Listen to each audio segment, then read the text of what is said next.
Ladies and gentlemen, boys and ghouls, everyone on the spectrum, and in between all of our non-binary friends, welcome to the Shudder Show, the show about all the stuff that's on Shudder. My name is Ken Stacknick. And my name is David Marlowe.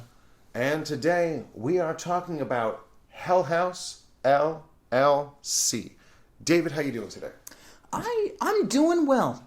I'm doing well. Ken, I feel like we haven't been in these seats together recording for quite some time. It has been... I've missed it. It has been a little bit. I definitely had a touch of the food poisoning and was vomiting profusely for about...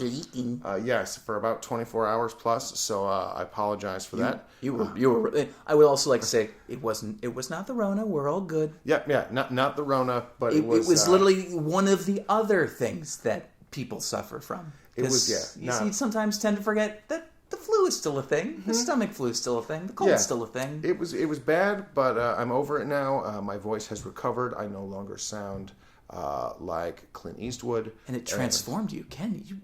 I dare say you look younger. Well, I also got a haircut. Those are separate. Oh, things, the flu didn't take your... No, the flu did not take my hair. Thank God. See, I had hoped that this was like a sickness that literally transformed you, and that you had special powers. I mean that is also a truth. But a different truth than the one that I'm expressing now. I respect that. All right, sounds Live good. your truth. Indeed. All right, so David, so this was one of our double blind episodes. Neither of us have seen this movie before. Yes. This is a found footage movie from 2015, and long of the short of it, non-spoiler plot summary is... A group of friends from New York travel to Pennsylvania to, they travel about an hour outside of New York to set up a haunted house. And then it turns out that there are some real ghosts. It's really a haunted house? Yeah, it's a real haunted house, even though not even necessarily a haunted house. It's a center for like a portal to hell that was put there by a guy. It's like a Hellmouth kind of Buffy style. Yeah. It's going to attract XYZ demon-y things. Like that was one of the things that I thought that I struggled with in the second part of this movie was, what is this? Well, what's the scary stuff that's actually going on? Like, yes, the clowns are spooky, but then there's guys in robes.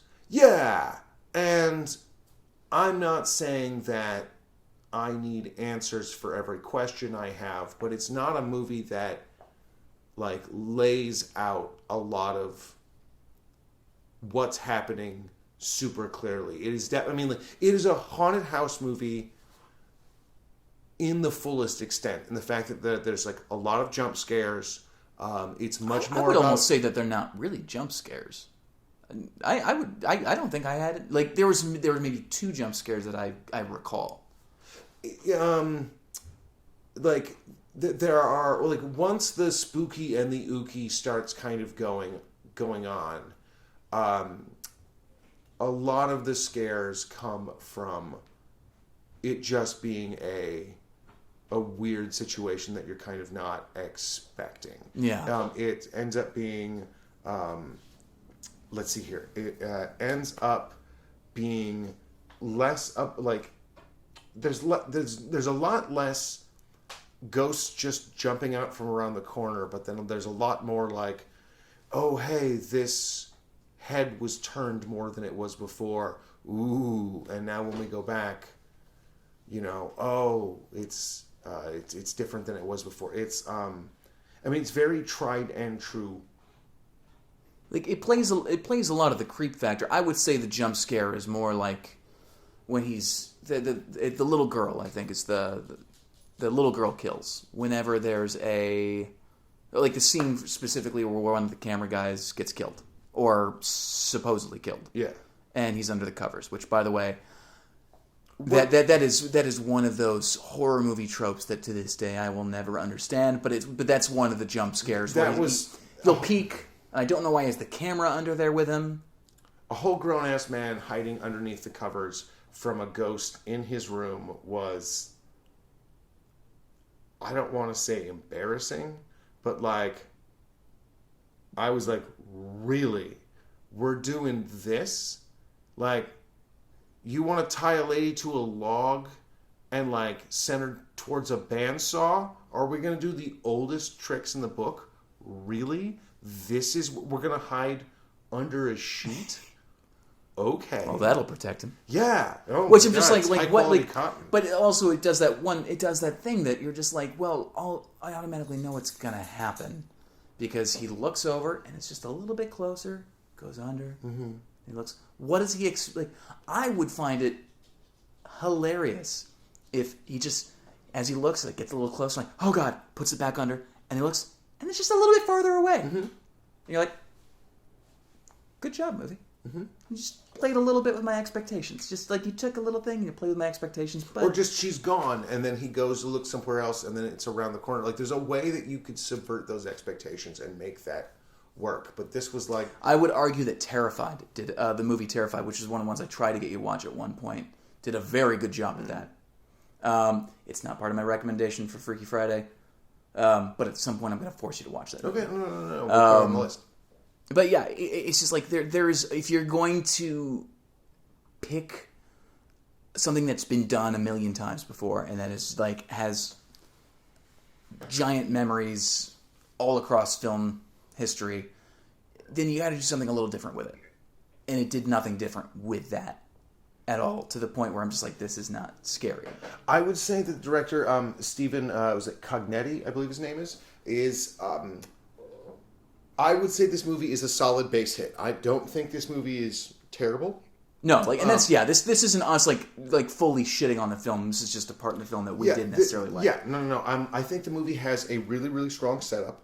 I really like the way it lays out the found footage aesthetic. It, for lack of a better term, has a really good excuse for the found footage to exist. A lot of times with found footage movies, the problem is that they have this incredibly elaborate and very sweaty series of reasons that the person is still recording under all circumstances, and that this footage has been found, or they found it in the forest, and it becomes incredibly tedious. Where this film does a really good job of setting up why there's constantly footage, why this footage has been edited, where the footage came from, who had it, and why they would edit it together. Yeah. I like that twist. I do like the movie's little, like, I wouldn't call it a full twist. I would say it's enough to where you're like, okay, like, it's not necessarily that I didn't see it coming, but it's like, oh, like, that's a good way to be like, this is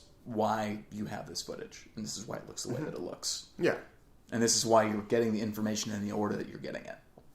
And, like, a lot of the scenes feel exactly like they feel exactly like they should. They have the same kind of weird, slightly staged, hey, my friend's asking me to record this, so I'm kind of putting on a little bit of a performance as I'm talking about the haunt that we're doing here, and I'm not super comfortable with doing this. I don't do it a whole lot, but here's some patter, here's a little... Like, he gets the awkwardness of people who like to perform because they're in a haunt, but aren't necessarily like polished YouTube personalities or anything like that.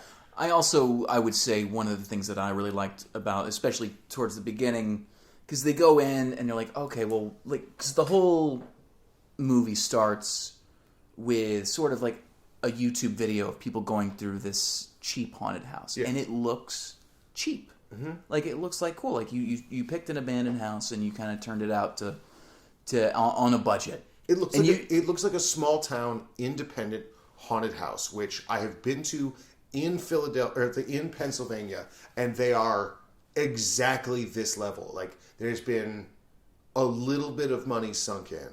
They've got some okay effects here and there, but there's also definitely some like fudging of the corners and or like don't worry. You can tell that's a false wall. You can tell exactly. And it's just, but like, it takes that expectation and it flips it, and so the little things that are cheap begin doing or behaving strangely, or like there's something out of place, but it makes the things that are out of place, or it makes the cheap effects a little creepier.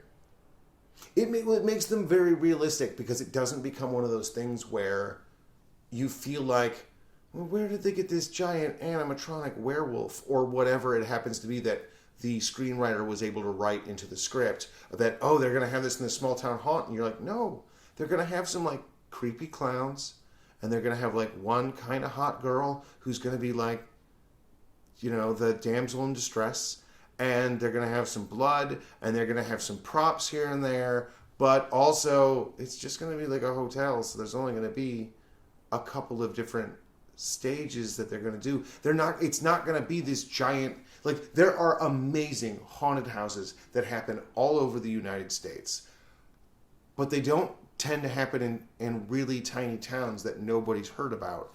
And there is a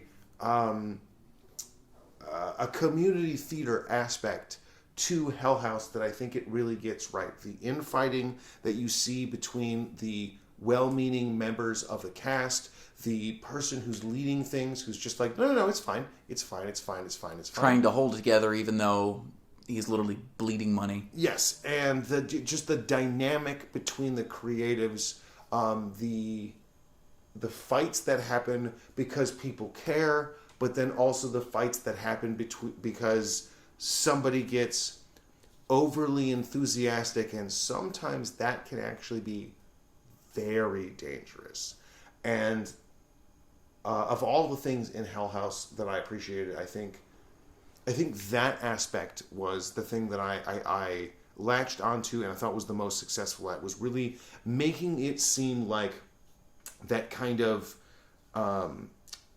getting a small town band together, putting on like a... The actors are obviously townies that you found. Like, literally one of the clowns of the guys, like, where'd you find this guy? He's like, it's the gas station. Yeah. He worked there? He's like, wait, did he work there, or was he just kind of standing around? He's like, I don't know. Yeah, it's no background checks, nothing like that. It's the waiting for Guffman of it all, like that. I think that this movie isn't an out-and-out comedy, but it gets that kind of dynamic really, really right. I also really liked that I didn't recognize a single one of the actors from any other project that I've seen, and as far as found footage movies go, most of which I do not find to be that successful, I thought this one did a pretty great job of committing to the bit and making me feel like, maybe this happened. I mean, it didn't, obviously. That would be insane. Plus, it's a ghost story, and ghost stories are stupid. But it's... we'll expand on that a little later here in a bit. It was really able to make me feel for like just a minute like these were actual people actually at this haunted place, actually trying to do a haunt, and it just ends up going badly. I didn't buy it for that long, but it with a lot of found footage movies, as soon as you see anyone that you recognize, it just, at least for me personally, just shatters that illusion. Like, seeing TJ Miller in Cloverfield just kind of was like, well, this isn't real. I mean, I know it wasn't real. There's a giant monster rampaging through New York. But also, nobody wants I've to seen see that guy on TJ TV. Miller. Well, and also, fuck that guy. Dude called a bomb threat on a school? It was his ex-girlfriend, I believe, on a train. Wow. Totally bananas. Yeah, huge piece of shit. Anyway, fuck you, TJ Miller. But when you see, like, it is the double-edged sword of making a found footage movie, because if your movie does do well and those people move on, then that kind of ruins that for you. I saw Blair Witch in the theater opening night, like the night that it came out. It totally worked. We didn't believe it was real, but there was like 5% in the back of your head that you're like, maybe, just maybe. At that age, you're very impressionable, and the internet wasn't as much of a thing. No, absolutely. Well, the internet was just enough of a thing. That AOL it was made still it a more. thing. Yeah, AOL was definitely a thing. It made it more potent because, like, you had both the ability to research the Blair Witch Project, but also there wasn't that many places to go. So, like, the 2 or 3 places you could go, they could go and be like, well, here's all the Blair Witch stuff that you need to believe to completely buy into this conspiracy. The one time it was okay to go into the comment threads was Blair in the Witch. inception of the internet, Yeah. when the comment threads were just pedophiles and weirdos, and you kind of knew that was always going to be the case. Back in the day of GeoCities. Good times. GeoCities and dial-up.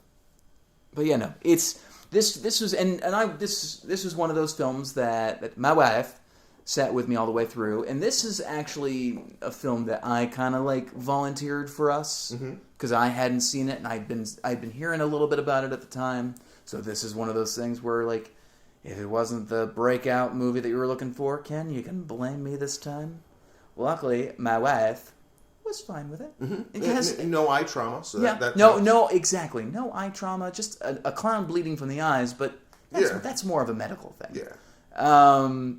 But it was one of those cases where I think she's of the same opinion that you and I are of, where it's like, you know, there's a good movie. I don't want to say okay movie. It was a good movie. It was done well. It's like a solid base hit. If you were looking for like a spooky ghost, like a haunted house movie, you could do a lot worse than Hell House. Yeah. If you were looking for an interesting found footage movie, you could do a lot worse than Hell House. Is it incredible? No. Does it do a lot new? No. Does it do what it does well? Yeah. And this is a very independent film. Mm-hmm. This is I don't want to say a first time director. What was his name? Peter. It's a Stephen Cognetti. I don't know where Peter came from. But yeah, no, he was not fresh out of film school, but pretty new. It's pretty much to the industry. His filmography is pretty much 3 of these movies and shorts, including one called Thomas Jefferson Lives, one called Bernie Waldorf Investment Securities Iowa Capital. Sounds like a real humdinger. Oh man, that's a real page turner. Caravia Nights. I guess that's a film school guy. Yeah, but I've watched a couple of interviews with him, and he talks about how, like, he was working on this film for years, and all the way from its inception, he's the writer and director, and one of the sort of co-producers. But he talks about how, you know, he wrote this film and edited it while also working a full-time job. Yeah.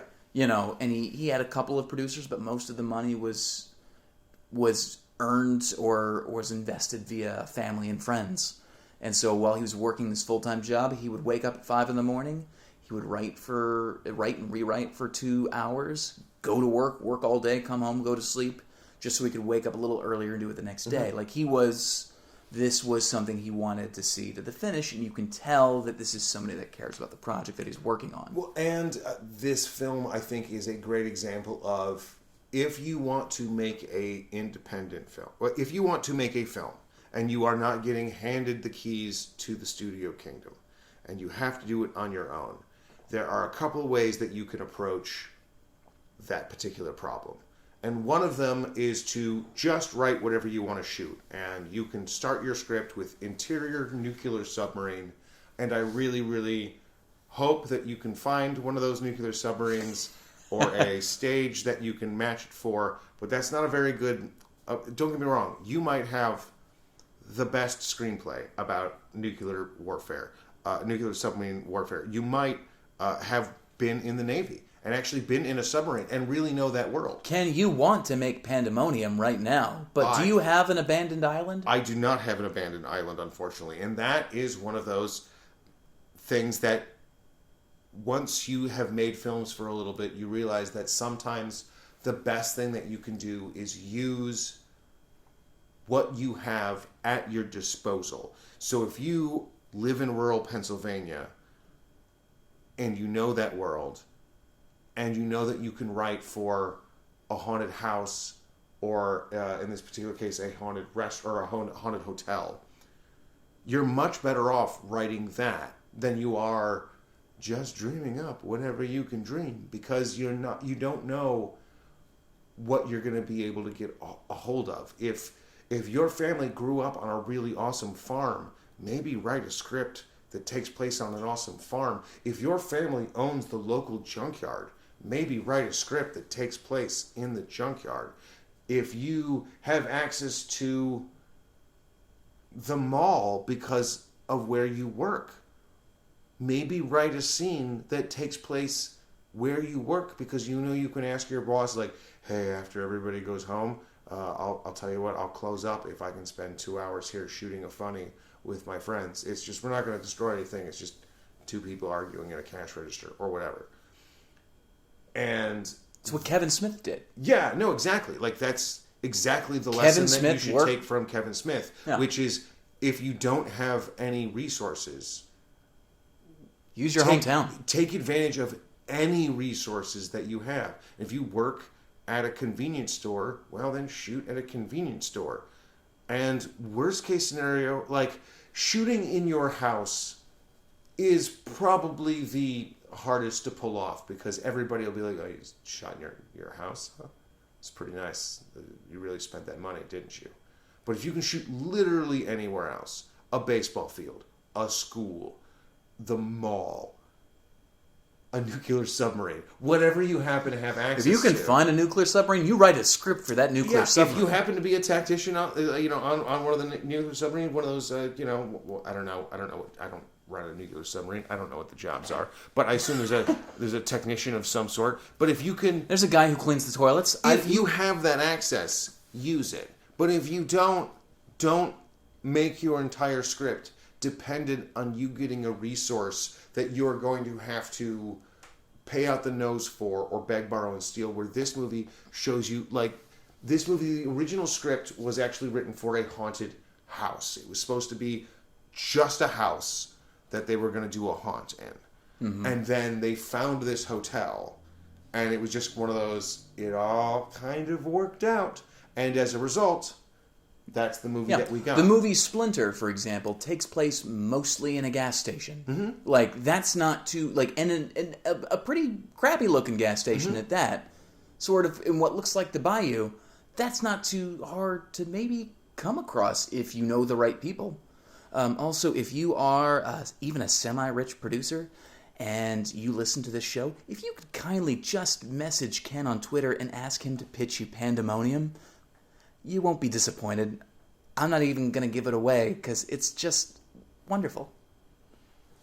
I mean, the pitch is pretty much just killer pandas. So, yeah, hit me up on the Twitters, and once the pandemic is over, we'll make a movie that'll print money. Maybe call it Panda-emic?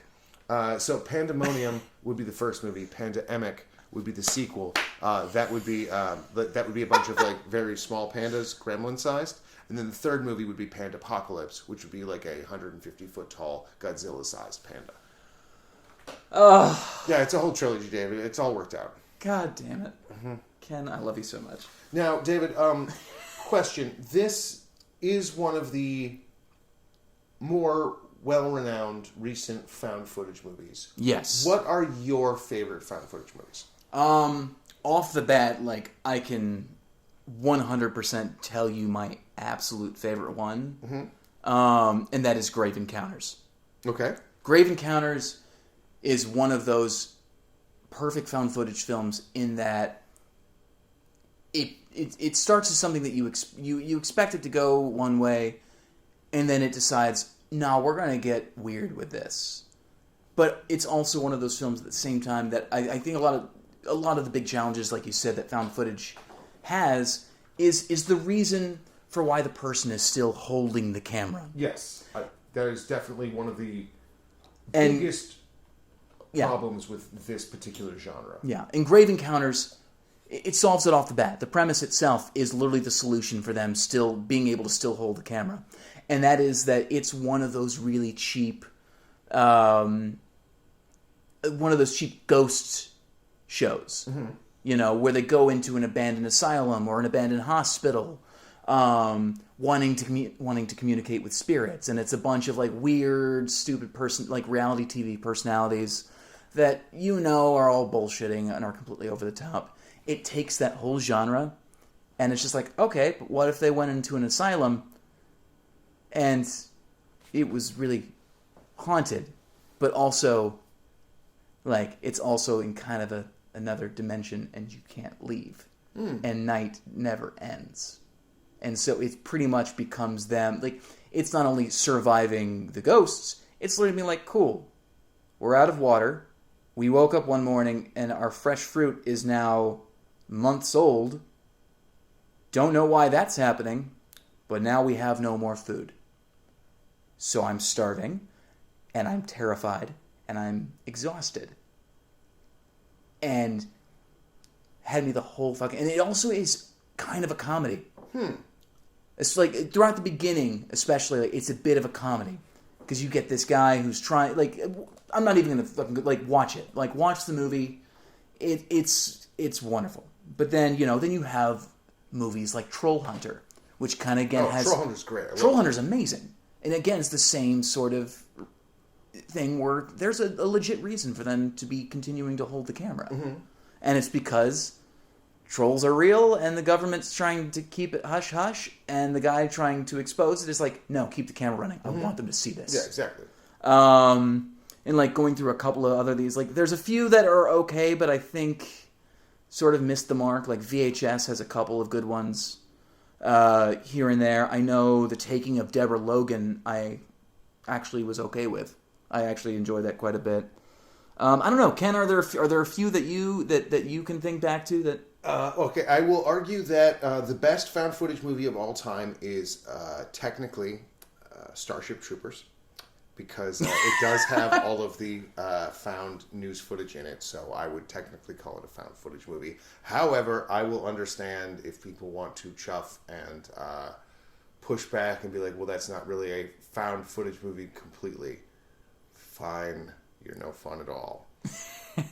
Some of my favorite found footage movies, there was one by, I believe it was Barry Levinson, who did The Bay, which is about a carnivorous sea lice. I think I've seen that one. That get into it's like a Maryland regatta or summer festival of some sort, the Jaws conundrum of it all. Yeah, I thought it was really good. It's like they infect the fish at first, but then people start eating the fish, and yeah, it's a sea lice that is based on a real species that will actually eat the tongue of the fish that it replaces, and then it'll kind of hang out where the tongue is. It's really wild, scary stuff. Yeah, I see and I'm just kind of looking through this list that we've got here, and some of them that I've seen, like Chronicle again is another good one. Chronicle, I really like Chronicle, despite the fact that it's written by the huge piece of shit that is Max Landis. Yeah, again, Max Landis, go fuck yourself. But I do think Chronicle does a really good job of not only giving you a reason for the camera to keep running, but does something new with that particular genre that I really, really liked. I thought Europa Report was really interesting. I actually really like Europa Report. Yeah, sci-fi horror is really because where it's just like, yeah, obviously cameras are going to be running everywhere, and you're exploring the moon of Europa. Mm-hmm. So why wouldn't you be filming everything going on?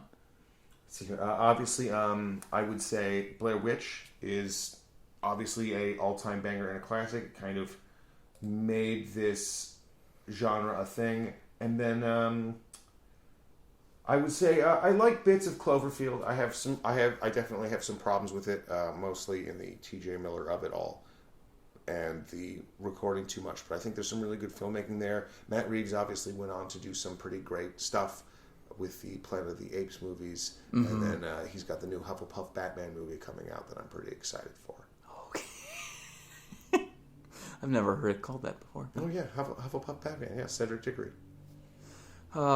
But yeah, no. There's also, like, I would say that there's, a couple countries do found footage pretty well as well. There was the Godzilla. There was the Godzilla film that was made recently. I would say that was semi. What was the? Oh god, what's the? Was it Shin Godzilla? Yeah, Shin Godzilla. Is that found footage? It comes off very found footage. Okay. In the idea that there's a lot of news segmented. It looks like it's sort of. It looks like it's being shot found footage. Wreck is actually another really good found footage movie that I would highly recommend. They got remade as Quarantine, but Wreck and Wreck 2 are both really, really good Spanish. It's kind of like The Raid, but with demons. Quarantine, is that the one with Dexter's sister / wife? Yes, that's the remake of Wreck. Oh, okay. Yes, I didn't realize that was a remake. Yeah, but Wreck and Wreck 2 are both, I believe, Spanish and are both really good. Wreck 3 has a super badass poster and is terrible. And I cannot not recommend Wreck 3 enough. It is... I really wanted to like it so bad, and it was just bad. And if you want to see a nice haunted asylum foreign film, like found footage, Gonjiam Haunted Asylum is another South Korean film, which is also on Shudder, by the way. Okay, cool. And it's one of those things, I watched it on a whim, and I thought it was creepy as fuck. All right, sweet. So it also has one of the most annoying / creepy sounds I've ever heard a ghost make, and you'll know it when you hear it. All right, that looks like something I'm looking forward to. Now, Ken, with this movie, with Hell House, what was your take on kind of the ending / twist of it all? Of course, this podcast is very spoilerific. We say that all the time. So, like I don't know. What was your take on that? I would say the ending of this movie was probably the place where I was disappointed the most, because it really felt like a bunt. Like, it really felt like the most obvious, It felt like Paranormal 4 or 5. It felt so... It was exactly everything I thought was going to happen, exactly how it was going to happen, and it just... For a movie that sets itself up as impressively as it does, for it to just kind of peter out, I thought was pretty disappointing. Even when I went back and watched the director's cut, which isn't that different than the original cut. There's a couple of scenes that have a little bit more breathing room to them, but there's nothing really in the director's cut that, at least for me, made me feel like, oh man, I'm glad I really sat down and watched this. This really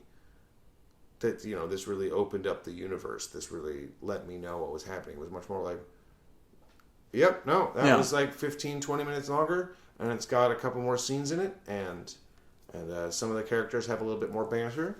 There's the scene in the field where they kind of talk about how shit's going pear-shaped, and not everybody in the team knows. That's a nice little scene. I don't know if you need it. I kind of get why they cut it. Yeah, but it just seems. It also seems like, because I think you and I are very much on the same wavelength with this film. Like, where it's a good film, and I don't fault Shudder at all for being like, we want this in our library, as well as 2 and 3, which I haven't seen. And I'm not necessarily sure if that's. I might pick them up just out of curiosity. But I think in terms of endings, a bunt is a very good way to put it, because you can't get more bunt than just a bunch of guys in black hoods. Like they get on base. It does what it's supposed to do. Yeah. It does everything that it says it's going to do on the tin. If you are looking for a found footage haunted house movie, this movie is that movie. If you are looking for a spooky ooky haunted house movie, this will give you the spookies and the ookies. Yeah. But it's not doing anything new. It's not doing anything that's going to blow your mind or anything. Yeah. That said, they get on base, which is why I wanted to use which is why I use the term bunt. Yeah. Because it's not unsuccessful, but it's not impressive. It does surprise me in the fact that, I picked this film specifically because around the time I'd heard a lot of very, very positive buzz about it. Some people calling it the best found footage horror movie that they'd seen in a while, and I'd heard that from more than several sources.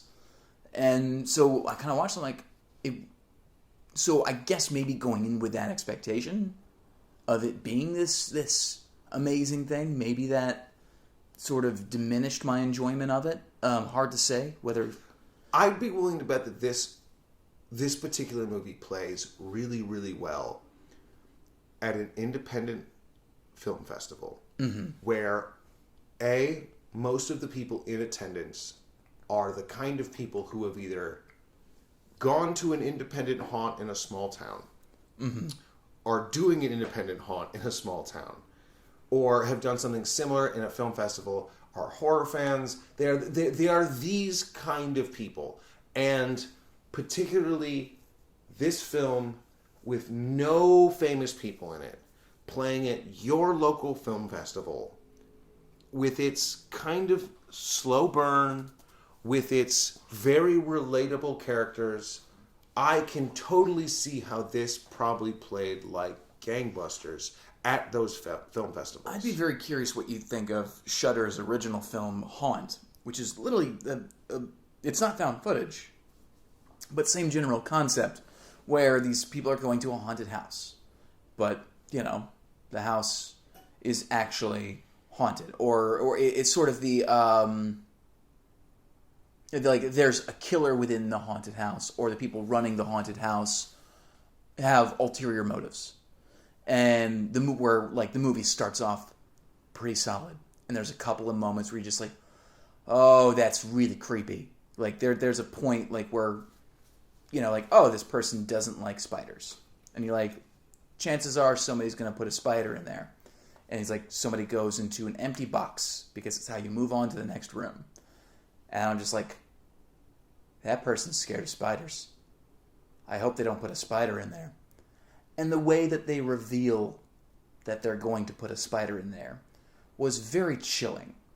Because it's just, the top of the box just opens. And then just looking up, and then the light looks down, and then you can kind of just see the tiniest outline of a couple of little legs just working its way over. And then it's so creepy. And like, that was one of those scenes where I'm like, good job, director. And then the rest of the movie happened. And I'm just like, boo, director. Boo. But, you know, it's kind of, I'd be curious what you think of it. Because it's, again, I think the haunted house is a great genre that you can do a ton with. Like, as in, like, an actual haunted house that people pay money to walk through and get scared. Yeah, no, There's a lot to be done there. I've been to the Universal Horror Nights. I've been to the Queen Mary haunt. And I've been to various other haunted houses across the country, in the Midwest, when I was in Pennsylvania and when I was in Illinois. And for me, I know for a fact that people get very, very worked up. Every person I've ever known who's personally worked a haunt has also been punched in the face while they were at a haunt. Because, like, they jumped out and made a spooky or an ooky sound at somebody, and that person was not prepared for it, and then they got punched in the face. Some people have a fight or flight. Yeah, or fight or flight absolutely. mechanism. And for me, as a filmmaker, I don't think I've ever been scared at a haunted house.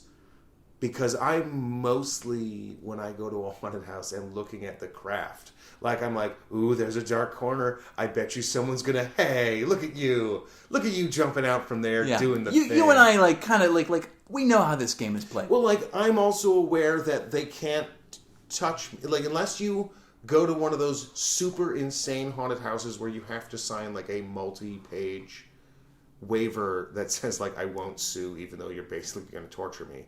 Is it weird that that's kind of on my bucket list? No, it's totally fine. It's that people go to these when they are specifically not allowed to touch you, and people get absolutely terrified, and it's like, they literally are not allowed to touch you. Like, they're gonna jump out at you. Yeah. But, like, that's the fun part. Because you don't have to worry, because they can't do anything to you. They can't touch you, so you don't have to worry about. They're just going to charge you. So, like, tee-hee-hee. Let's make it fun. Like, and maybe that's why I'm a crotchety old man who can't enjoy joy. because when I go to a haunted house, I'm just like, ooh, let's look at all the wheels spinning. Yeah, but that's all just you me. see is literally behind the curtain. Mm-hmm. Like, you are a person that exists behind the curtain. 100%. So it's tough for you to which is why I am very happy that I am one of those types of people that I'm able to, if I put on movie on, maybe at the beginning I see the strings and I see kind of oh, that's an interesting lighting scheme. I wonder how they shot that. But then after a while, my brain kind of checks itself out of that room, and then it's just able to hop on the ride and go along with it. I don't check my brain out. I don't believe in that. I don't believe in the phrase checking your brain at the door. Yeah, totally. I don't. I think that's kind of insulting to the audience, and pretty much calls them dumb.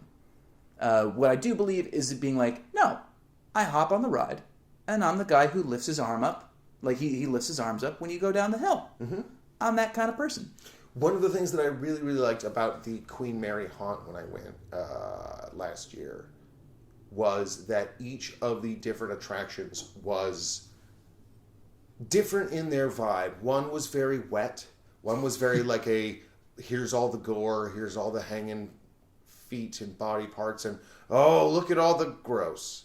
And then one was a bunch of super old school carnival tricks of the spinning room that makes you feel like you're tipping over, a big room full of just smoke and super bright lights so you literally couldn't see anything other than smoke and about half a foot in front of you. So and then ghosty people would just come running by.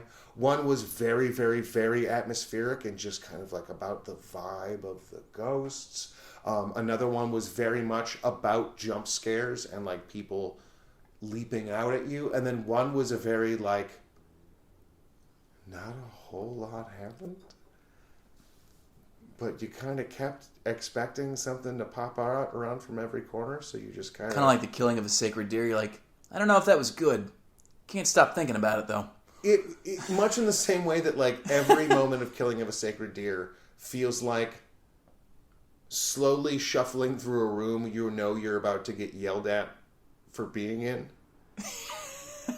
Every moment of that movie feels like the matriarch of some rich family is going to come in and scream at you because you're on the carpet or whatever, and you don't know what the rules are, but you definitely know that you screwed up, but you feel really bad about it, and you mostly just want to leave it to never happen again, except you can't stop thinking about it. One of the haunted houses was kind of approached that vibe of just so much less happened than you thought it was, but at the same time, as a result, you were motherfuckers are going to be around. Now I'm on edge. Yeah, one of these guys is going to be around one of these corners. And that lubed you up for the next haunted house. Yeah. And, other ones were very extra, and the whole time was just yeah, no, look, blood. Oh, yeah, no, look, limbs. Oh, yeah, he's a real cannibal. Oh, I was really impressed with the multiple approaches that each of those houses had, and that's something that, as someone who's been to some small town haunted houses like this one, tends to be the problem. Is you get one experience, you're it's all icky. Yep, there's a bunch of blood, and that clown's all scary, and that guy jumps out around from that corner because that's the one corner that you have. But I don't know. This film in particular, I think really, if you were looking for a really good Thursday or Friday night, brain off, have a couple of beers, and you just want some stuff to jump out at you. I would put this up there with Paranormal Activity of look, no, it's not going to blow your mind. No, it's not going to make you rethink your strategies for XYZ. It's not going to make you rethink anything. Yeah, I wouldn't call it a forgettable film. I would call it just this is a date night film. It's a solid base hit. Yeah. It does exactly what it says. It's this is a McDonald's hamburger. Is it the best hamburger in the world? No. Is it a hamburger? Yes. Is it? It's a hamburger that is designed to actually taste delicious. Will this sustain your hunger? Yes. Could you find a better burger? Of course. Is that what we're here to talk about? No. Is this 90 minutes of a lot of fun, a lot of spooky, a lot of ooky? Yeah. Is it gonna blow your mind? No. Like, I don't regret. It's one of those things. Like I don't regret watching it. To me, one of the worst films that you can make is not a bad film. The worst film that you can make is a meh film. Yeah, meh or boring. A meh. Like I would say, meh is boring. Like I'll give you like the perfect example. To me, the biggest fuck you I have ever experienced was Solo, a Star Wars story. That is the biggest fuck you to my face that I have ever experienced in a theater that I have paid money to be in. Because that is one of those things where you're just like, whatever, we'll put all the things that the audience has already kind of experienced, but we're not really putting our heart into this, like, as producers.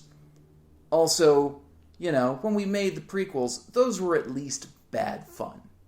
Like, that's one of those things that still I see talked about, like, to this day. You're just like, can we, like...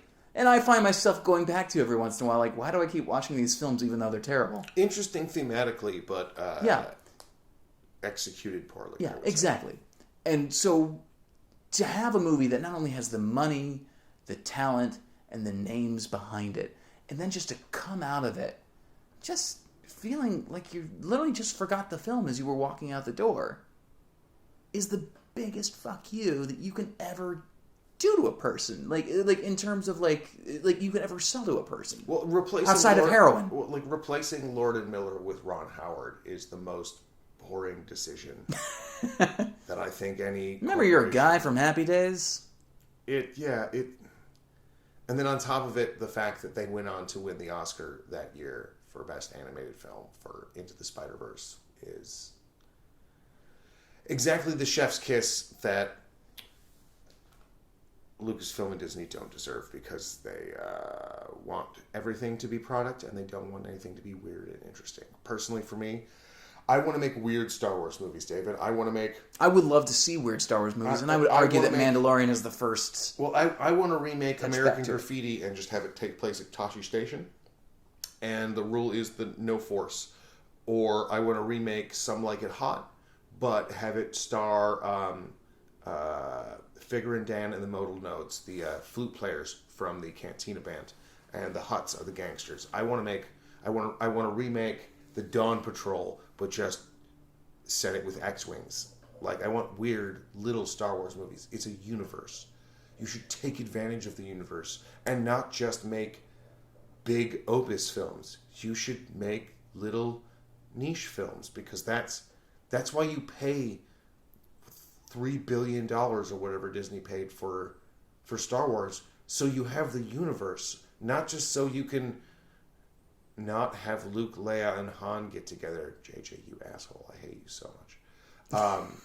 It's just, we wanted one thing, JJ. We wanted one nostalgic thing. Han, Luke, and Leia together. And you were like, absolutely not. And I will always fight you for it. But, David, do you have anything more to say about Hell House LLC? You know, other than I do think this is worth a watch. It's definitely worth checking out. No, this is one of those things where I'm just like, no, I think this is something that if you like horror, I think this is definitely worth a watch. Mm-hmm. I think that you will enjoy it. Also I would say, you know, they don't sponsor us, but please grab yourself a Shudder subscription and tell them that Ken and David sent you. Mm-hmm. So maybe they'll send us some money for talking about their stuff. Mm-hmm. Yeah, or maybe a T-shirt or something. Yeah, that'd be nice. Just a free subscription. Just a freebie, something. Yeah. Maybe pay for like a 6-pack one day. Yeah, I don't know. T-shirt cannon full of glitter, anything. I don't know. I'm easy to please. Mm-hmm. I'm a cheap date. Now, David, next week.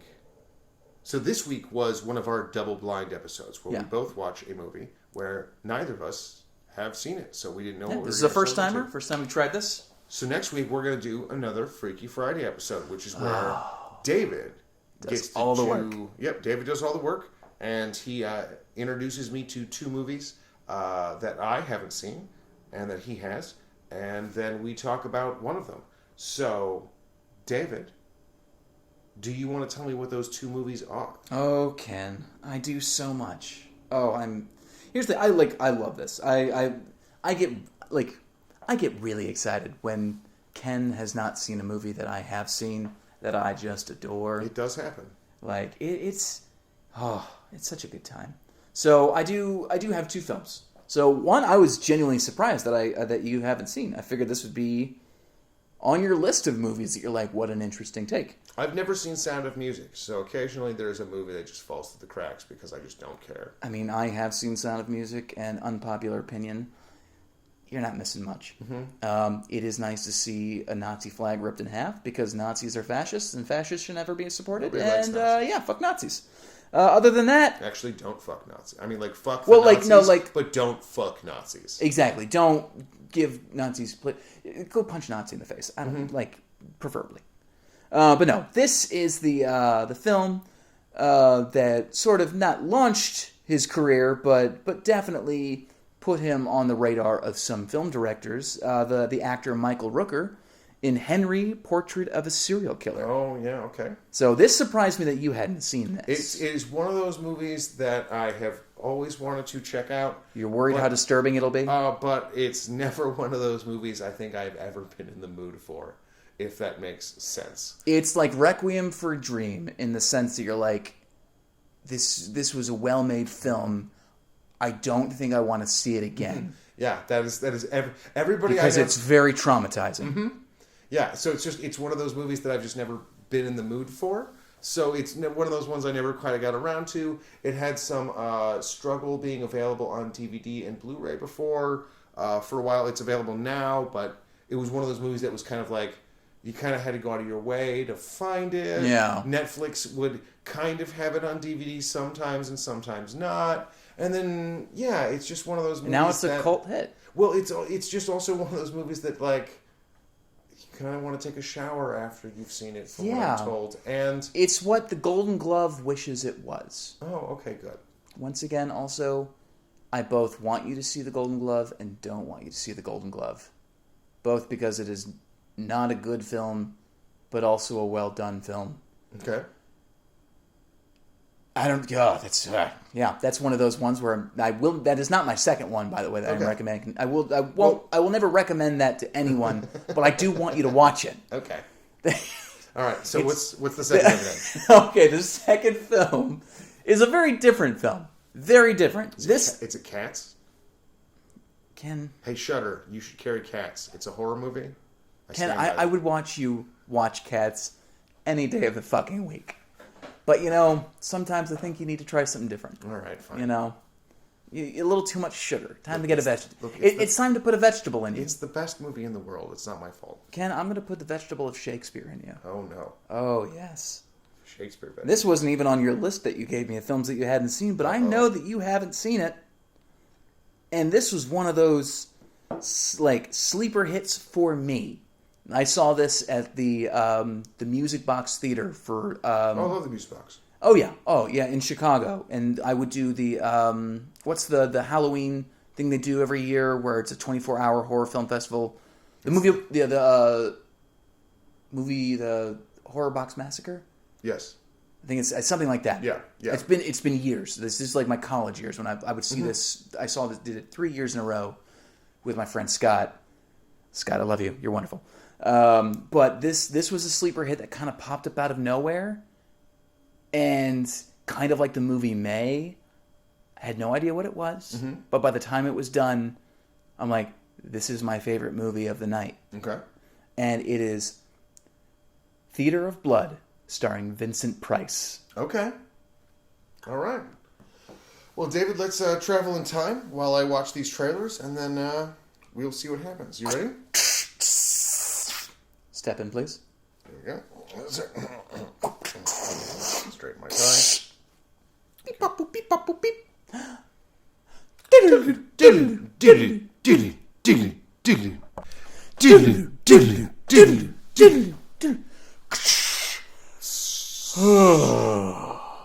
Well, we're back from, the past, and now what is the future? Florida is still humid. Indeed it is, and it will always be that way. Still fucked up. Florida will never change. Now, we had 2 movies to choose from. We did. Both good movies in their own right. Theater of Blood and Henry: Portrait of a Serial Killer. And I will let you guys know which one of those movies I choose next week. Oh, all right, it's so one there of we go. those. All Okay. right, ladies and gentlemen, thank you so much for listening. We have been the Shutter Show. You can find us on Twitter and Instagram. Twitter is at Shutter Show. At Instagram is at Shutter_show. My Twitters and my Instagram is also at Ken Stachnik, KenStachnik. David, where can we find your pluggables? You can find me on Instagram at DW_Marlowe on Instagram. You can feel free to find us at Shutter Show. What was it? Shutter_show on Instagram. And at Shutter Show on the Twitter. Indeed. Also, I would like to just throw another pitch out over to Ben Moy, who did the theme for this show. Indeed. I feel like we haven't mentioned him in a little while. So if you like the theme, feel free to hit him up for work because he's always happy to help out. Yeah, and he's got a great podcast called Hooked on Score, where he talks to composers about the scores that they make, because that's what his show is. Ken, where can we find this podcast? On any of the places that pods are casted. Oh. On Spotify, you can find us on Apple, you can find us on Google, you can find us on CastBox, you can find us on Anchor, you can find us on any of the places where they put the radio on the internet and make it available per episode for you to subscribe to. What Ken's trying to say is he's done a lot of work to make sure that you can find us just about anywhere. So if you can't find us on the one thing, maybe find something more... even mainstream. Yeah, I put us on YouTube. So yeah. We're if you can't find the Shutter Show, that's on you. Try something different. Get with a crowd, guys. Yeah, no, Fuck. what's up? All right. Well, ladies and gentlemen, boys and girls, I guess till next week. Till we meet again. David, Ken, have a good night. I love you, you handsome son of a bitch with your short hair. All the rest of you audience members, fuck you.